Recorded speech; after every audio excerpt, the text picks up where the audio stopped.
junta, tá? E outra coisa, olha qual é a consequência disso, junta com outra propriedade que é o limite do quociente. É que o limite de uma função racional, que é uma função racional, é a razão de duas funções polinomiais, tá? Então, próxima consequência disso.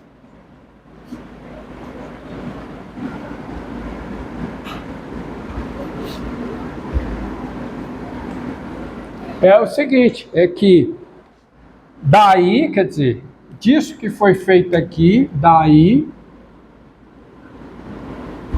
sendo f e g funções polinomiais,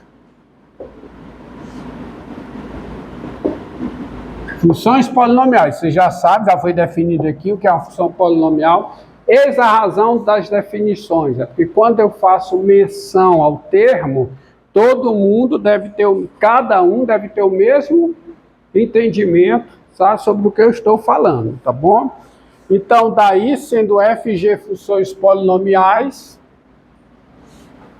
e p um número real, com g de p diferente de zero. Lembre-se que g de p, como g é uma função polinomial, g de p é o limite da g em p. F de p é o limite da f em p. Então, daí, tendo isso aqui, tem-se. Quem é o limite com x tendendo a p de f de x sobre g de x, que é o limite do quociente, né, das duas. Né? Isso aqui é o quociente, isso aqui é a f sobre g aplicada em x, tá? A notação primeira é f sobre g aplicada em x. Razão de duas funções polinomiais. A razão de duas funções polinomiais é denominada função racional. Isso aqui é o limite, com x tendendo a p, de f de x sobre g de x. Nem precisa escrever isso, só para... Mas quem é o limite do quociente? É o quociente dos limites. Mas o limite de f de x com x tendendo a p, quem é? É f de p. E quem é o limite de g de x com x tendendo a p? É g de p. Ou seja, isso é a função racional f sobre g aplicada em p. Ou seja, o limite de toda função racional num ponto do seu domínio é o valor dessa função racional nesse ponto. Tá? Tá bom? Isso é um caso em que você tem uma relação entre o limite da função num ponto e o valor da função nesse ponto. Lembrando que o valor da função num ponto não contribui para o limite da função nesse ponto. Aqui o que eu tenho é apenas uma igualdade. Tá? Daí, disso tudo, você tem, dessas propriedades, você tem como dizer direto que é o limite com x tendendo a 1 de x3 mais 1 sobre x2 mais 1. Quem é esse limite? Quem é? Quem é? Limite com x tendendo a 1 de x3 mais 1 é 2. Limite de uma função polinomial num ponto é o valor da função polinomial nesse ponto. E o limite de x2 mais 1 com x tendendo a 1? 2. Então, quanto é que dá esse limite? Dá 1. Tá? Limite com x tendendo a 2 de x2 mais 4 sobre x3 menos 6. Quem é? Quem é esse limite? Limite de x2 mais 4 com x tendendo a 2. Quanto é que dá? 8. E o limite de x3 menos 6 com x tendendo a 2? Dá 2. Então, quanto é que dá esse limite? 4. Tá? Agora,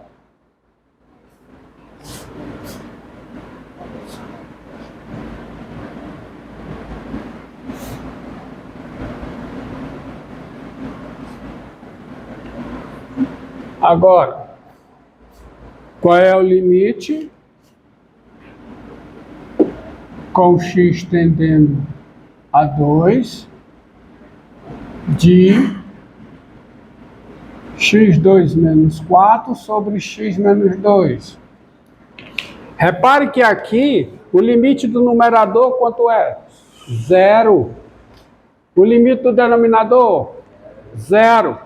Mas aí não há como aplicar a propriedade operatória do limite, porque o limite do quociente é o quociente dos limites quando o limite do denominador é diferente de 0. Eu posso aplicar essa propriedade, tá? Quando o limite do denominador é diferente de 0.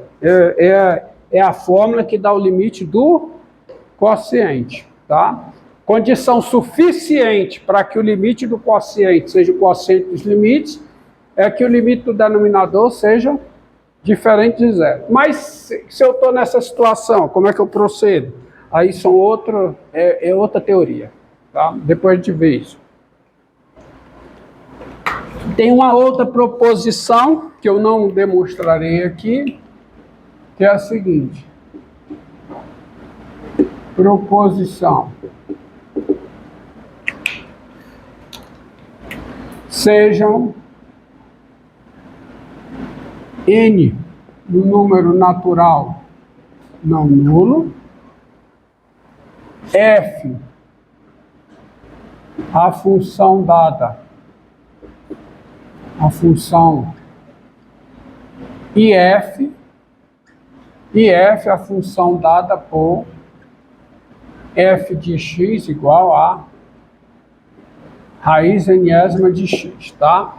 E o domínio dessa função depende da paridade do n. Se o n é par, o domínio é o conjunto dos números reais não negativos. Se o n é ímpar, o domínio é o conjunto dos números reais. Aí a proposição diz o seguinte: dado P no domínio da f, o limite com x tendendo a P de f de x, isto é, o limite com x tendendo a P da raiz enésima de x, isto é, a raiz enésima de P, tá? Nas notas eu demonstro isso, tá? Eu não vou usar tempo de aula fazendo essas demonstrações, porque isso é bem intuitivo. E esta proposição, ela valida a intuição.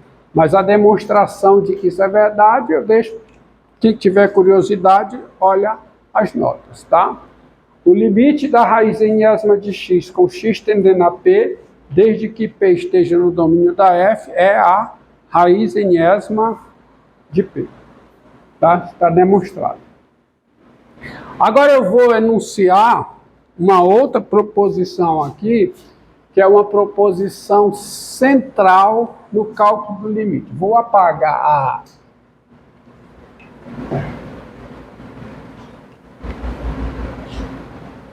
essa definição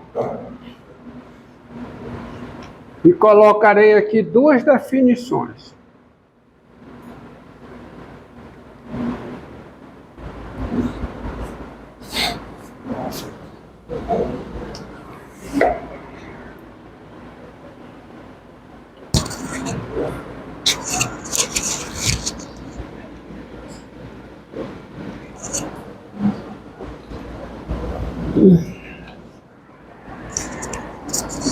Está acesa ainda, tá?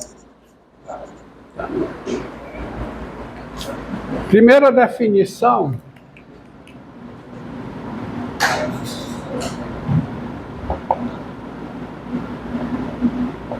Tá? É a seguinte. Sejam f e g funções e A um subconjunto de R. Nós dizemos que F e G coincidem no conjunto A. Nós dizemos que elas são coincidentes em A, que elas coincidem em A, quando o A está contido no domínio das duas, ou seja, quando as duas funções estão definidas em A e f de x é igual a g de x, qualquer que seja x pertencente a A, tá? Então, quando eu aqui disser que duas funções coincidem no intervalo, qual é o entendimento que você deve ter disso? Você deve ter um entendimento guiado por esta definição. Duas funções coincidem no intervalo quando este intervalo está contido no domínio das duas, isto é, quando as duas funções estão definidas nesse intervalo e as duas têm os mesmos valores em cada ponto desse intervalo, tá? Também, segundo isso aqui, tem a definição que duas funções coincidem num ponto. Quando é que duas funções coincidem num ponto? Quando esse ponto pertence ao domínio das duas funções e elas têm o mesmo valor nesse ponto, tá certo? Tá bom? E com relação a isso, tem uma proposição que é a base de cálculo de limite, que é a indeterminação, que é esta proposição aqui, ó.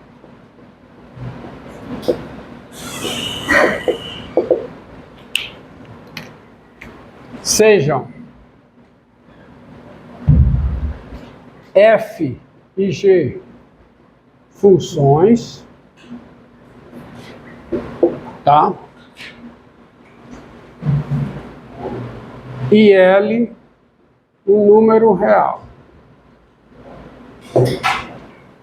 tá? A proposição diz o seguinte: se L é o limite de f de x com x tendendo a p, preste atenção, se L é o limite de f de x com x tendendo a p, e existe um delta maior do que zero, tal que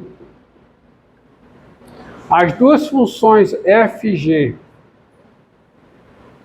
elas coincidem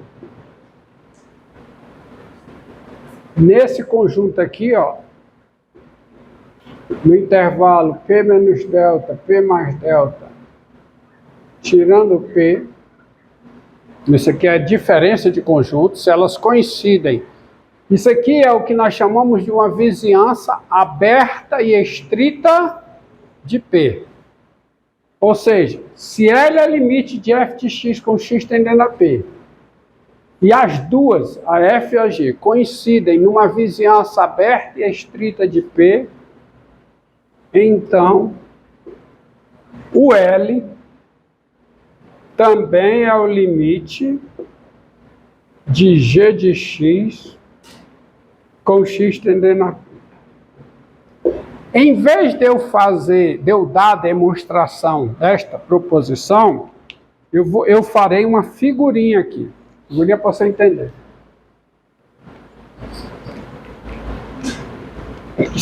Isso também, depois que você vê a figurinha, você vê que isso é bem intuitivo. O que é que está dizendo esta proposição? Está dizendo o seguinte: se duas funções coincidem numa vizinhança aberta e estrita de P, e L é o limite de uma delas em P, o L também é o limite da outra em P. Olha a figurinha para isso, ó. A figurinha, o que é que a figurinha... vamos traduzir isso numa figura. O que é a hipótese aí? A hipótese aí, vamos supor que sem perda de generalidade, suponha que eu tenha x aqui, o eixo das abscissas, o eixo das adinadas, eu tenho aqui o P, tá? Eu tenho o L e eu tenho isso aqui. Aqui você... A primeira hipótese diz o quê para mim? Ela diz que o L é o limite de quem? Da F em P. Então, o gráfico da F, que eu vou colocar em vermelho, o gráfico da F faz isso, tá? Porque se F é o limite... Se L é o limite da função F em P, o gráfico da F tem que fazer isso. Todos concordam? Concordam? Agora, qual é a segunda hipótese? Qual é? É que existe um delta tal que a F e a G coincidem nessa vizinhança aberta e estrita de P. Ou seja, existe aqui uma vizinhança aberta e estrita de P, no qual as duas funções coincidem. Significa o quê? Significa o seguinte: não tem outra cor, vou fazer o gráfico da G em azul.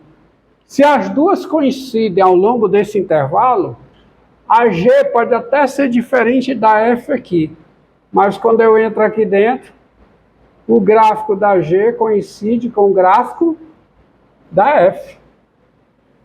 Então não tem jeito. Quem é o limite da G? Com o X tendendo a P? Também é L. Há como ser diferente?